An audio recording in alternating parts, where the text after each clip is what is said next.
What's up, everybody? Anthony from Granddaddy Herps, and I got two new pickups today. What you see here is a plains or T-radix garter snake. This is a normal phase. Gorgeous red tongue with black on top, at the very top. Really awesome looking animal. Love the checkered pattern. Bright yellow dorsal stripe. But I'm going to give you guys some background as to like why I picked these up, or how I ended up picking these up. So I had actually bought from this guy an Iowa albino plains garter snake, female, subadult, and this was probably 3 weeks ago, 2.5, 3 weeks ago.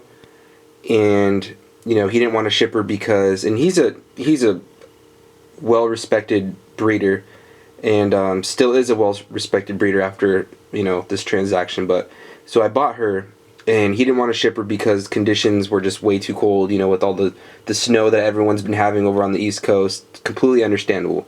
I even told him, you know, if you have to wait till spring, by all means. If that means I'm gonna get a snake that's alive, let's hold off. Okay, so basically a week ago he hits me up saying, hey, she laid a slug. Now with garter snakes, they're live bearing you know, producers, so they're young, they don't have eggs, they don't lay eggs, they bear live young. So it is possible for them to lay what's called a slug, or an infertile or underdeveloped or undeveloped snake. They develop similar to how eggs develop inside the mother, where these ones, it's more of like a sac, like an egg sac, kind of like how cats and dogs, you know, grow inside the mother. Same thing. So it was infertile and it got laid. Now he never paired her with anything. He said he should have, but he never paired her with anything. But it could happen, and I hear it could happen with excessive feeding too. Not always the case, but it could happen. Now, you know, 3 days later, he goes to check on her, and keep in mind, this is a perfectly healthy animal, especially from pictures and everything, completely healthy animal. He goes in 3 days later, she's dead. Now, you know, what is he to do at this point? You know, he freaks out, he doesn't know what to do, and he offers to reimburse me my money and, you know, the whole nine. He took care of me. Not saying he's a bad breeder or anything like that, not, you know, the animal dying, it was, you know, I don't know why that happened, but sometimes things just happen, you know, it happens. And I wasn't mad about it. I was totally understandable, you know, I wasn't pissed off. It's not, you know, his fault or anything like that. So basically what he offered me, and I jumped on this offer, I mean, who wouldn't? But he offered me this guy, who is a normal plains garter snake that is double het for I hate saying that word because it's a tongue twister, anerythristic or something like that. It's a hard word to pronounce. But he's double het anery, and Iowa albino plains. So he's a double het, and most of the garter snake morphs are recessive. There's not too many that are co-dominant. This is a snake, or garter snakes are snakes that, it's more so with selective breeding and polymorphism, where you're gonna, you know, duplicate the genes you're working with. It's not like ball pythons where you have a pastel, it's co-dominant, you know, you breed it to a normal, you get 50% babies. That's not how it works with garter snakes. It's a little bit more complicated than that. You have to do a lot of like selective breeding. Like for instance, there's like a red phase that just from time and time of continuing to depict the best animals that are the most red, and breeding those together, you know, that's where we get those from. So it's all about, you know, selective breeding and stuff like that with garter snakes for the most part. Not always the case, but for the most part. So yeah, I got this guy, and then I also got a female. This guy's got an awesome personality. He wants to just hold on to me.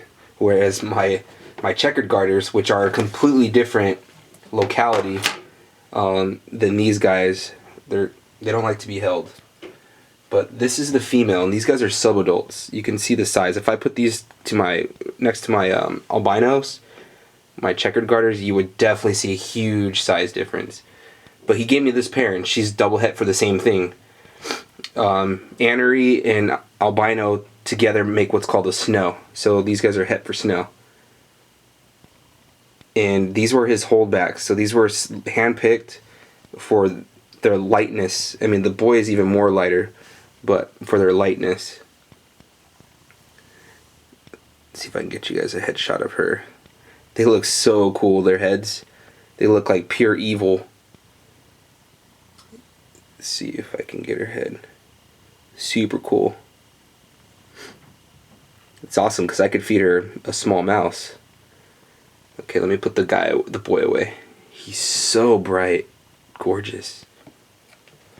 So yeah, so he took care of me by giving me this pair. He didn't have to do that. You know, he could have just gave me my money back, but he offered this pair, which is perfect because I told him I was actually trying to buy a snow from him, but he had sold out.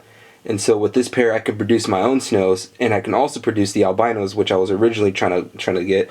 And then I can also get the anery, which is another animal I had my eye on.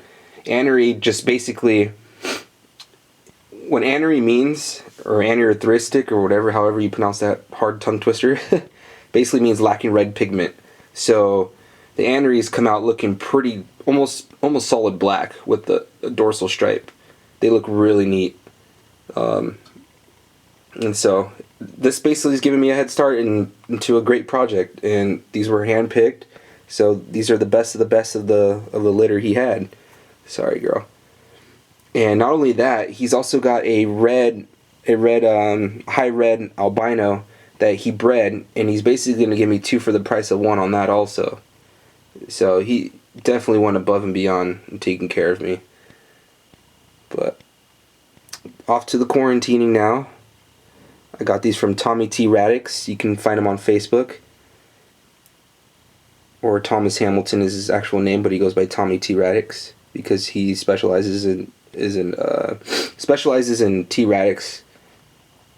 That's basically like the locality and the type of species it is. There's a lot of complicated scientific names for a lot of the different garter snake morphs, and people refer to them kind of like how the tarantula hobby is, where they like to call them by their actual scientific name. These guys often get called the same thing by their scientific name. But I know these aren't like too crazy beautiful to, you know, all you ball python enthusiasts, because you can get all the wicked combos, colors, and pattern mutations. But garter snakes basically take me way back to my very first snake, so they've always had a place in my heart. I've always loved garter snakes. They're a very amazing animal to watch in captivity. This is not one of those pet rock snakes. These guys are active. They're amazing hunters. There's just a lot of interesting facts about these guys that, again, I keep saying, but I'm going to do a video on sooner or later. But yeah, guys, Anthony from Granddaddy Herps. Peace.